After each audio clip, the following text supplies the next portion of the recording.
എന്നിട്ടും പ്രതിയെ പിടിക്കാൻ പോലീസിന് കഴിഞ്ഞില്ലെന്ന് വെച്ചാൽ നാണക്കേടാണ് സാർ. താൻ എന്തിനാ എന്റെ അടുക്ക ചൂടാവുന്നേ? അധികാരമുള്ളവർ പറയുന്നത് അനുസരിക്കാൻ എനിക്ക് കഴിയൂ. അധികാരമുണ്ടോ എനിക്ക്? എങ്കിൽ താൻ പറയുന്നത് അക്ഷരം പ്രതി അനുസരിക്കാൻ ഞാൻ. എടോ, കൊലപാതകയെ പറ്റി വ്യക്തമായ സൂചന എനിക്ക് ലഭിച്ചിട്ടുണ്ട്. എങ്കിൽ പിന്നെ സാറിനെ അവരെ അറസ്റ്റ് ചെയ്തൂടെ? വെറുതെ അറസ്റ്റ് ചെയ്തിട്ട് കാര്യമൊന്നുമില്ല. സാക്ഷികൾ വേണം. അല്ലെങ്കിൽ കോടതിയിൽ നിന്ന് പുല്ല് പോലും ഇറങ്ങിപ്പോരും. സാക്ഷി പറയാൻ ആളുണ്ടാവണം. ആരും ഉണ്ടാവില്ല. ഉണ്ടെങ്കിലോ അധികാരികളുടെ ഒക്കെ ഉത്തരവിന് മേലെ നിന്നുകൊണ്ട് ഞാൻ പ്രതിയെ കസ്റ്റഡിയിൽ എടുക്കാം. ശിക്ഷ വാങ്ങിക്കൊടുക്കാം. കുട്ടികളുടെ മുന്നിലിട്ട് കുട്ടികളുടെ ഷോക്ക് ഇതുവരെ വിട്ടുമാറിയിട്ടില്ല. പ്രസാദിന്റെ അച്ഛനും അമ്മയും പെങ്ങളും ഒക്കെ അവരുടെ കണ്ണീര് നമുക്ക് കണ്ടില്ലെന്ന് അടിക്കാൻ പറ്റുമോ? വേണ്ട കുഞ്ഞെ, അവരൊക്കെ വലിയ വലിയ ആളുകളാ. എനിക്ക് ഇവളല്ലാതെ വേറെ ആരുമില്ല. കൊള്ളാവുന്ന ഒരുത്തരെ ഇവളെ കൈപിടിച്ചു കൊടുത്ത് മനസമാധാനത്തോടെ മരിക്കണം എന്നാ എന്റെ ആഗ്രഹം. ശരി, പ്രസാദിന്റെ കൊലപാതകത്തിൽ നിന്ന് നമുക്കങ്ങനെ ഒഴിഞ്ഞു മാറാൻ പറ്റൂ? ഒരു തരത്തിലും നമുക്കില്ലേ പങ്ക്? താൻ ഒരാൾ വിചാരിച്ചാല് കൊലപാതകയെ കോടതിയുടെ മുമ്പിൽ കൊണ്ടുവരാൻ പറ്റും, വ്യക്തമായ സാക്ഷിമൊഴികളോടെ. എന്നെ വിശ്വാസമില്ല ശരിക്ക്. ഞാൻ വരാം, ഏത് കോടതിയിൽ വേണമെങ്കിലും. മോളെ, ഒരു കുഴപ്പമുണ്ടാവില്ലമ്മേ.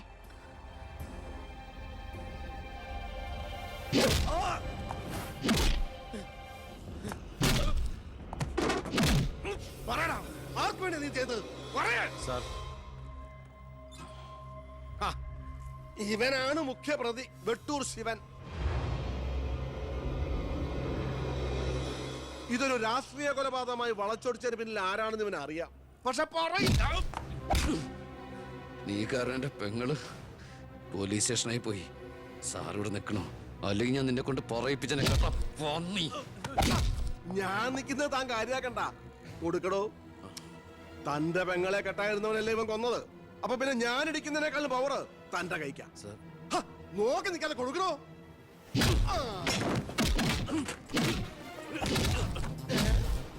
തിരിച്ചടിക്കാൻ എന്റെ അച്ചു വീടോ? ഇടിച്ചു തന്നെയോ? ഇടിക്കടോ.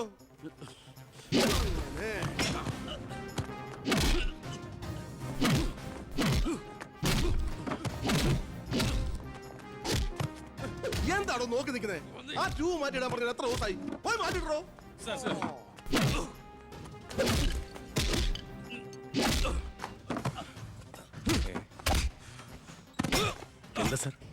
ഒന്നുമില്ലടോ. പോലീസ് സ്റ്റേഷനിൽ കൊണ്ടുവന്ന് പ്രതി ഓടി രക്ഷപ്പെടാൻ ശ്രമിച്ചു. പിടികൂടിയപ്പോ പറ്റിയ മുറിവുകളാണ് ദേഹത്തെന്ന് FIR എഴുതി ചേർത്ത്.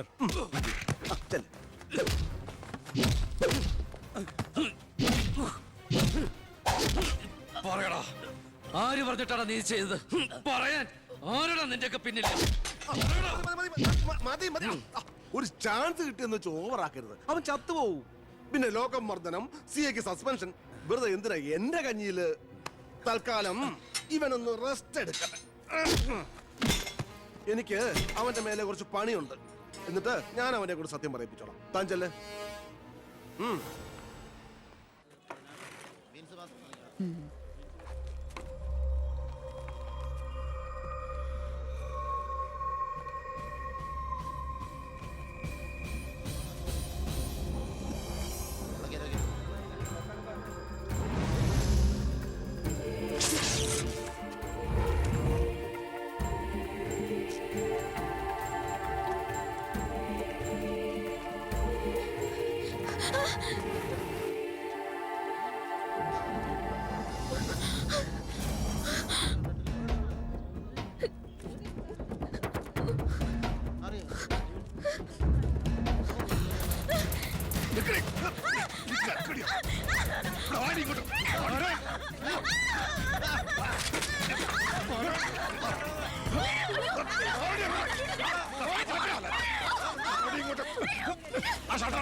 നീ എന്താ കോടതി പോണെന്നോ സാക്ഷി പറയുന്നൊക്കെ കേട്ടല്ലോ?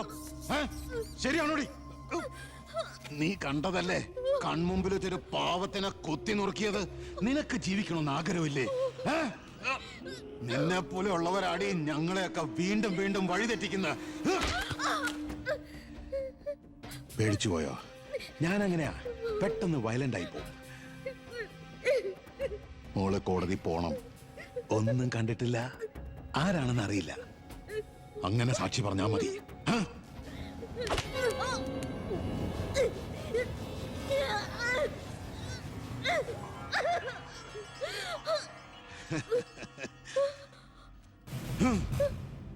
ഇനി ഇതിന്റെ പേരിൽ നമ്മൾ തമ്മിൽ കാണേണ്ടി വരരുത്.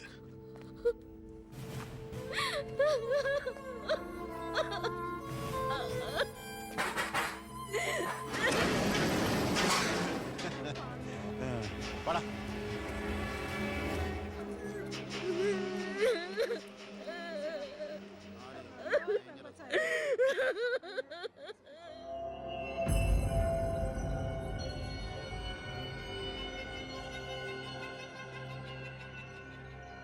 രണ്ടുപേരോട് 1000 വട്ടം ഞാൻ പറഞ്ഞതല്ലേ, കല്യാണ പ്രായ പെണ്ണ.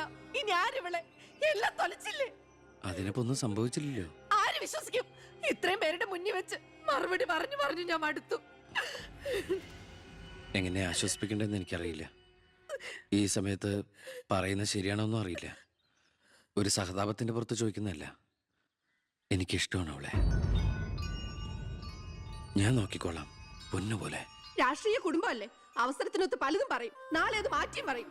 തിരിച്ചറിവില്ലാത്ത പ്രായത്തിൽ നീ കൊടുത്ത കത്ത് മേടിച്ചു എന്ന് പറഞ്ഞ് ആട്ടി പുറത്താക്കിയതല്ലേ ഞങ്ങളെ. ഇപ്പതാ സാക്ഷി പറയാൻ കൊണ്ടുപോയി അവളുടെ ജീവിതവും നശിപ്പിച്ചു. ഇനി എന്ത് വിശ്വസിച്ച അവളെ നിന്റെ കൂടെ അയക്കേണ്ടത്? കൊല്ലൂല്ലെന്ന് എന്താ ഉറപ്പ്? മന്ത്രിയുടെ മോൻ എന്ന പദവിയല്ലാതെ ഇവളെ കൊണ്ടുപോയി പോറ്റാൻ നിനക്ക് വല്ല ജോലി ഉണ്ടോടാ?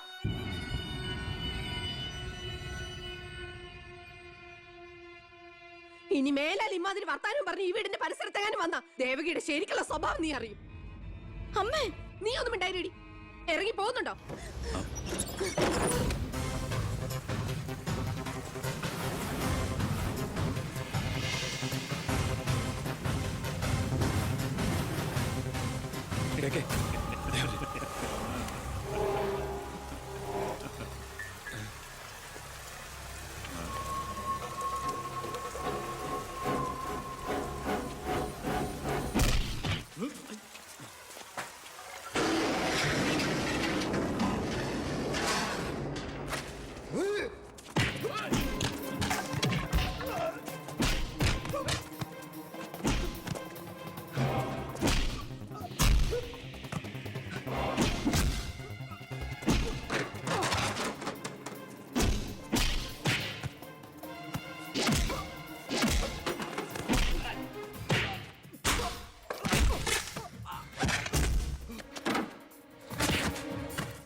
നിന്നെ ഒഴിവാക്കി നിന്റെ പെങ്ങളെ എങ്ങനെ കെട്ടിക്കാൻ പറ്റുമെന്ന് ആലോചിച്ച് നിന്റെ അച്ഛനും അളിയന്മാരും കൂടി തല പുണ്ണാക്കുമ്പോഴാ ദൈവം ഇങ്ങനൊരു അവസരം എന്നെ മുന്നിൽ എത്തിച്ചെന്നത്. ആദ്യം നിന്നെ സപ്പോർട്ട് ചെയ്യുന്ന CI വിജയനെയും ഗ്രൂപ്പിനെയും ഒരു അന്വേഷണത്തിന്റെ ചുമതല കൊടുത്ത് ഞാൻ സേലത്തേക്ക് അയച്ചു. ഇനി ഇവിടെ വെച്ച് നിൽക്കിട്ട് തന്നാലും കൊന്നാലും ചോദിക്കാൻ ആരുമില്ല. പക്ഷെ എന്ത് ചെയ്യാൻ പറ്റും? നീ എന്റെ അളിയനാകാൻ പോലെ. ഒരേ ഒരു അളിയൻ. ഒരു പ്രതിയെ പിടിച്ചാൽ 24 മണിക്കൂറിനകം കോടതിയിൽ ഹാജരാക്കണമെന്ന നിയമം. പക്ഷെ നിന്റെ കാര്യത്തിൽ ഞാൻ പറയുന്ന റൂൾസ്. എന്തായാലും എന്റെ കല്യാണം കഴിയുന്നവരെ അളിയനെ ഈ മുക്കയും ക്യാമ്പിൽ തന്നെ കിടന്നു എന്റെ ഈ കല്യാണക്കുറിയും വായിച്ചോണ്ട്. എന്നാ പിന്നെ കല്യാണത്തിന് ശേഷം തറവാട്ടി നമുക്ക് കാണാം. വരട്ടടാ അളിയ.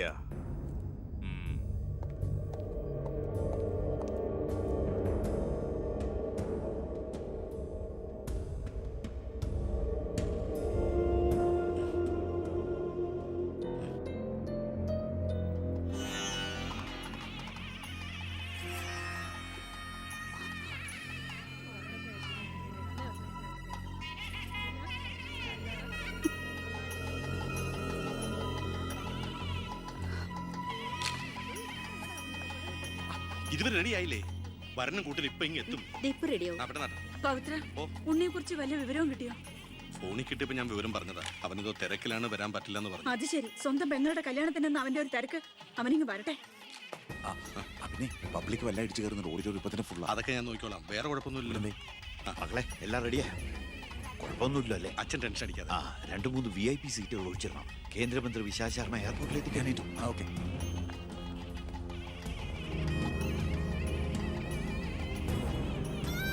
മോളെ,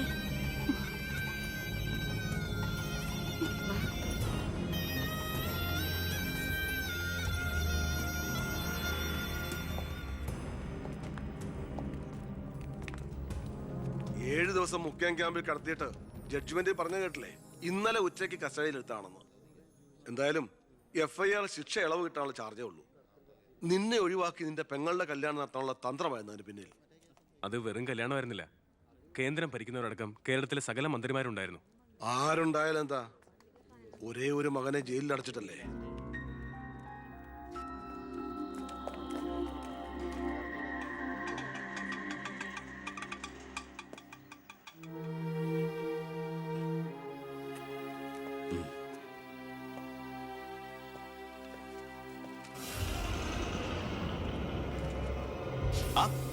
ഇതാര്? അളിയോ?